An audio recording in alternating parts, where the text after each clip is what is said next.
up, YouTube? Welcome back to the channel, everybody. Thank you guys so much for tuning in on today's video. Happy Easter to everybody. Today is Easter Sunday. Very excited about some of the stuff we're going to be doing to the truck today. It is absolutely beautiful here in Michigan. I swear it's got to be up into the 70s today. Got some parts we're going to be installing today. I got a bunch of updates. Last weekend I didn't post because I really didn't have a whole lot. And then there was some behind-the-scenes stuff going on, so it's just been all over the place. But I'm going to give you guys this huge update. We already got some behind-the-scenes, something installed before, so we're going to go over that real quick. And then we also installed something for the interior, and then we're going to get to today's installation. So stay tuned, guys. I hope you guys enjoy the video. So I think we'll just start with the interior here. What I was able to do, and if you guys remember, these are out of a 2011 Super Duty. Driver's side has power, passenger side is all manual, but these are absolutely amazing. These things are so comfortable compared to like what was found in these trucks. This one had a big old bench seat in here, so everything bolted right in, really comfortable. Really like this upgrade. But I was without a center console. I had a subwoofer in here. But I was able to source a 2008 to 2010 center console. Yes, I know it's tan, so is our pillar gauges, but we are going to get that stuff sorted out. I kind of have a color combination between some black and gray. You can see the piece there is already gray, so I got some color schemes that I'm going to be working with. But guys, this again was a complete bolt-in. For this piece here, it's got the two cup holders up front. It's got cup holders in the back there. Don't mind the Kleenex box. And guys, this was a huge upgrade. I want to mention that these seats don't come with a armrest. So what they did was they designed the center console to be the armrest. So this combination is absolutely perfect, and I love it. Moving over to the gauges here, we got our oil pressure gauge installed. We have our fuel level, obviously, and then we have our CTS our CTS down at the bottom, which we actually rotated around here so that it fits better right there. We got our LED lights hooked up as well. I'm going to show how I got this one positioned on the top of the oil cooler plate as well. And then there's one more thing that we installed on the engine, so let's jump over there. So if we cruise up top here, you can see that right there.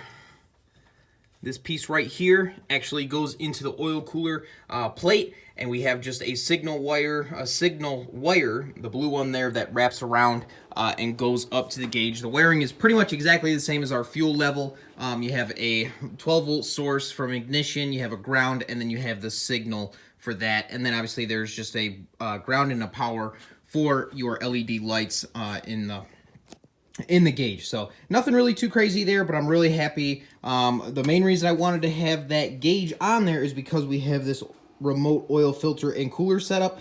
So I really want to know what the flow is that's going through here. And let me tell you guys, this thing is pumping out some oil pressure. On a cold start, it's probably right around the 50 PSI mark.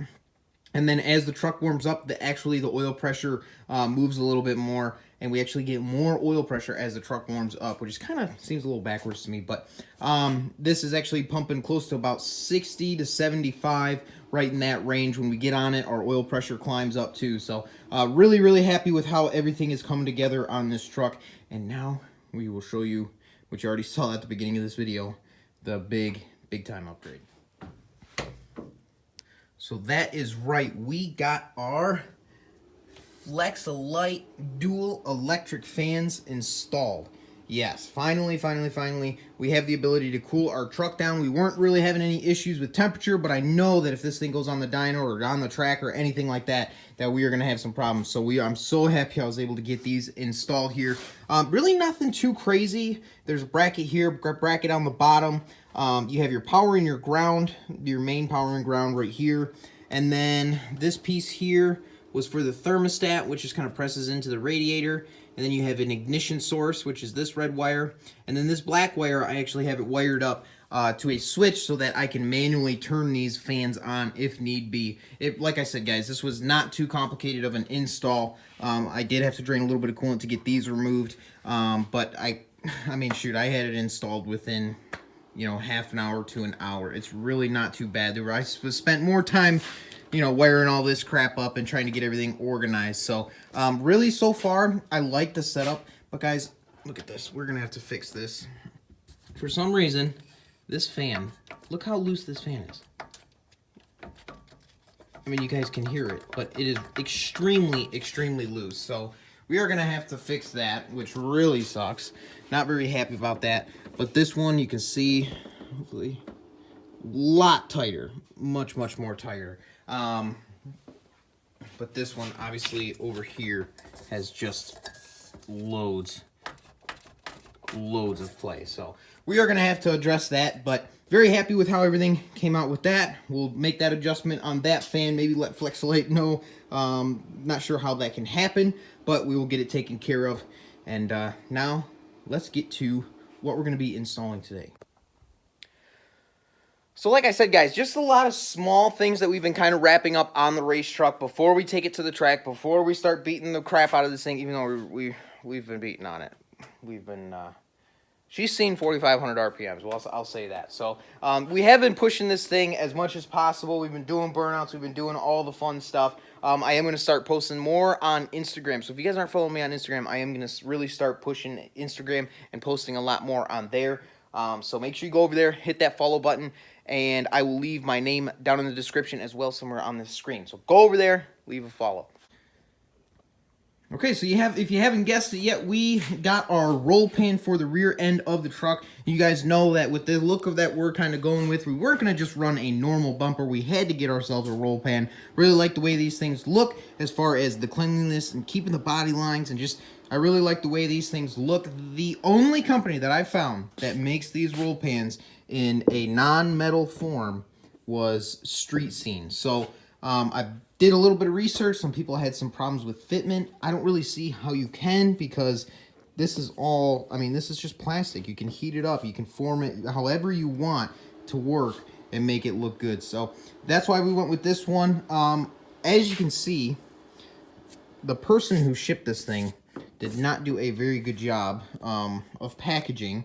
So we got a bunch of scuff marks all over the freaking place, as you can see here. Looks like he almost tried to sand it, but I'm thinking that while it was in the box, since it had no packaging, the cardboard was just sitting there rubbing up against it.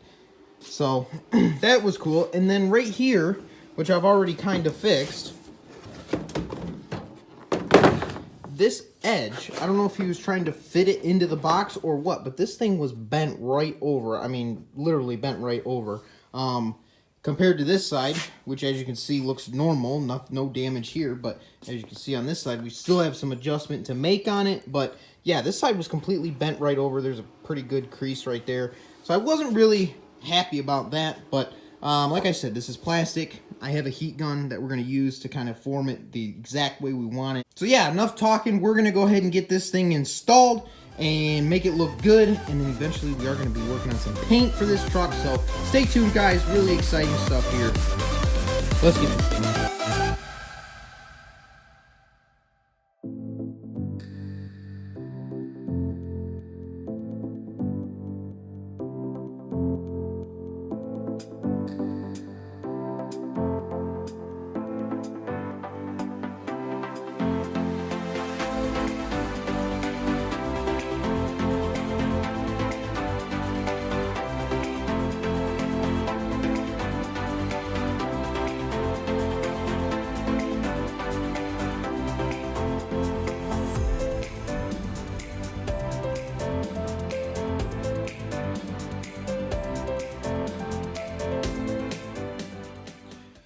Well, it appears flex-a-lite, I don't know if this was flex-a-lite's fault, but I mean, I've only had these fans installed for the last couple days now, and I've really only driven it maybe once or twice, and I noticed I was having a problem. It seemed like this fan was doing something weird compared to the other one, and actually one of my buddies noticed it, and he mentioned something to it, and I was like, well, maybe one spins a different direction or something like that.